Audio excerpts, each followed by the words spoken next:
علم و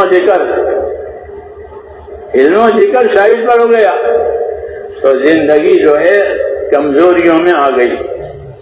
ہاں کہ زندگی کی ذمہ داریاں سمجھنا یہ تبلیغ کا اصلی مقصد ہے. کہ دعوت و تبلیغ اس کا کیا مقصد ہے؟ کہ دعوت و تبلیغ کا اصلی مقصد یہ ہے کہ بندہ اپنی زندگی کی ذمہ داریوں کو جانے. جس طرح نوکر کو اس کے کام کی ذمہ داریاں بتائی جاتی ہے کہ آپ کی یہ ذمہ داریاں، یہ ذمہ داری، یہ ذمہ داری، پھر اس کو پوری کرتا ہے تو اس کو نوکری کا بدلہ ملتا ہے. ایسے ہی میرے دوستو ہم کو دین میں زندگی کی ذمہ داریاں سمجھائی جائیں گی. ہاں یہ دین کہ زندگی کی ذمہ داریوں کا نام ہے. مولانا الیاس صاحب رحمۃ اللہ علیہ فرماتے تھے کہ دین تو اعمال کے مجموعے کا نام ہے.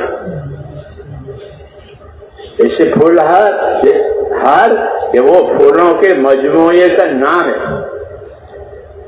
بہت سے پھول ہوتے پھولار بنتا ہے. ایسے ہی بہت سے اعمال مل کر کے دین بنتا ہے. انفرادی اعمال ہوتے ہیں، اجتماعی اعمال ہوتے ہیں، مالی اعمال ہوتے ہیں، بغیر مال کے اعمال ہوتے ہیں، سفر کے اعمال، حضر کے اعمال، بیماری کے اعمال، تندرستی کے اعمال. تو فرماتے تھے کہ دین تو اعمال کی مجموعے کا نام ہے. جب آدمی دین کا پابند ہوگا تو یہ سارے اعمال اپنے اپنے وقت پر اس کی زندگی میں آئیں گے. سفر میں ہوگا تو سفر کے اعمال آئیں گے، حضر میں ہوگا تو حضر کے اعمال آئیں گے، مالداری میں ہوگا تو مالداری کے اعمال آئیں گے، غریبی میں ہوگا تو غریبی کے اعمال آئیں گے. کیوں کہ علم و ذکر کے ذریعے سے ہر حال کا علم دیا گیا ہے. علم و ذکر کا یہ مطلب ہے کہ ہر حال میں آگاہی کہ اب کیا کرنا ہے، اب کس چیز سے بچنا ہے، کتنا کرنا ہے، کیسا کرنا ہے. یہ علم و ذکر کا مطلب ہے کہ زندگی کی ذمہ داریوں کو جاننا اور زندگی کی ذمہ داریوں کو سمجھنا. وہ علم و ذکر کے بغیر نہیں ہوتا. جی ہاں، دنیا کی ذمہ داریاں سمجھنے کے لیے دنیا میں دنیاوی ادارے بنے ہوئے ہیں. ہاں دنیاوی ادارے، ہاں اس میں دنیاوی تعلیم دی جاتی ہے. جی ہاں، ایسے ہی دین کی ذمہ داریاں، کہ دین کی ذمہ داریوں کے لیے اللہ تعالیٰ نے دین اتارا ہے. اور دین میں دو چیزیں اہم ہے، ایک ایمان اہم ہے، ایک علم اہم ہے. ایک ایمان اہم ہے. اللہ سے تعلق کا نام ایمان ہے. لکنہ اللہ ربی ولا اشرک بہ احدا. لیکن اللہ تو میرا رب ہے، اللہ تو میرا رب ہے اور میں اس کے ساتھ عبادت میں کسی کو شریک نہیں کر سکتا. رب بھی وہی ہے، معبود بھی وہی ہے. اس تعلق کی شان بتائیے کہ اللہ سے تمہارا کون سا تعلق ہے؟ کہ اللہ سے ہمارا تعلق رب ہونے کا بھی ہے اور معبود ہونے کا بھی ہے. ہاں اللہ تعالیٰ نے اسی طرح تعارف کرایا ہے. والصافات صفا والزاجرات زجرا فالتاليات ذکرا ان الہکم لواحد. قسمیں کھا کر کے کہا کہ تمہارا پروردگار تو ایک ہی ہے، تمہارا معبود تو ایک ہی ہے. ان الہکم لواحد. پھر وہ تیسرا معبود ہے، وہ رب السماوات والارض وما بینہما ورب المشارق. کہ وہ رب ہے، پالنے والا ہے.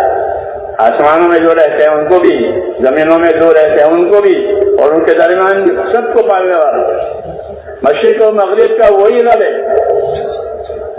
تو اللہ نے اپنا تعارف اپنا معبود ہونے کی حیثیت سے بھی کرایا ہے اور پروردگار ہونے کی حیثیت سے بھی کرایا ہے. اور یہ اللہ کا حق ہے ہمارے اوپر. یہ اللہ کا حق ہے ہمارے اوپر کہ اس کو اللہ تعالیٰ کو ہم اپنا معبود جانے اور اپنے آپ کو ان کے بندے اور غلام. دوسرا احسان کہ وہ ہم کو پالنے والا ہے. اللہ نے پالا ہے، اللہ نے پالا ہے، اللہ نے پرورش کا نظام بنایا ہے. جب ماں کے پیٹ میں تھا تب بھی اور ماں کے پیٹ سے دنیا میں آیا جب بھی. اس نے پرورش کا نظام بنایا ہے. انسان نہیں جانتا تھا ماں کے پیٹ میں کیا جانے وہ. وَإِذَنْتُمْ أَجِنَّةٌ فِي بُطُونِ أُمَّهَاتِكُمْ لَا تَعْلَمُونَ شَيْئًا. تم تو ماں کے پیٹ میں بچے تھے, کچھ بھی نہیں جانتے تھے. یوں کہہ رہے پھر ہم نے تم کو آنکھوں کی طاقت دی, کانوں کی طاقت دی, سب کی طاقت دی. وَجَعَلَ لَكُمُ السَّمْعَ وَالْأَبْصَارَ وَالْأَفْئِدَةَ, اور سمجھنے کے لیے دل دیا. کیوں کہ وہ رب ہے, پالنے والا ہے, تو پرورش کے ذریعے سے طاقتیں پیدا کی ہے, طاقتیں پیدا کی ہے, تاکہ ان طاقتوں کے ذریعے سے وہ اللہ کو پہچانے, زندگی کے مقصد کو پہچانے, اور جو جو حقوق اس کے اوپر آتے ہیں دنیا میں وہ حق ادا کرے. یہ ترتیب ہے زندگی ہے کہ اللہ کو جانے کہ وہ معبود ہے, وہ پروردگار بھی ہے, اور اس کا حق ہے. معاذ بن جبل سے حضور صلی اللہ علیہ وسلم نے پوچھا کہ یا معاذ تدری ماذا حق اللہ, اے معاذ آپ کو معلوم ہے اللہ کا کیا حق ہے؟ کہ جی مجھے نہیں معلوم ہے, آپ بتائیں گے. کہ اللہ کا حق یہ ہے کہ اسی کی عبادت کی جائے گی, اس کے ساتھ کسی کو شریک نہیں کیا جائے گا. یہ اللہ کا حق ہے کہ وہی معبود برحق ہے اور کوئی معبود نہیں ہے. پھر وہ رب بھی ہے کہ وہ ہم کو پالنے والا بھی ہے, کہ وہ ہم کو پالے گا, اور مخلوق کو وہی پالتا ہے, اس لیے اس کا حق بڑا ہے. کہ اس کا حق کیا ہے؟ کہ اس کا حق یہ ہے کہ اس کے بندے بن کر زندگی گزارو, عبادت والی زندگی بناؤ. عبادت والی زندگی بنانے کے لیے اللہ نے جانی طاقت بھی دی ہے, مالی طاقت بھی دی ہے. جی ہاں, اللہ نے جان ڈالی ہے جسم میں. یہ ایک طاقت ہوئی. جب جسم میں جان پڑی تو جسم کے تقاضے کھڑے ہو گئے. مردہ جو ہو اس کا کوئی تقاضا نہیں ہوتا, مر گیا. لیکن جسم میں جان پڑی, اب جتنے دن گزریں گے اتنے تقاضے بڑھیں گے.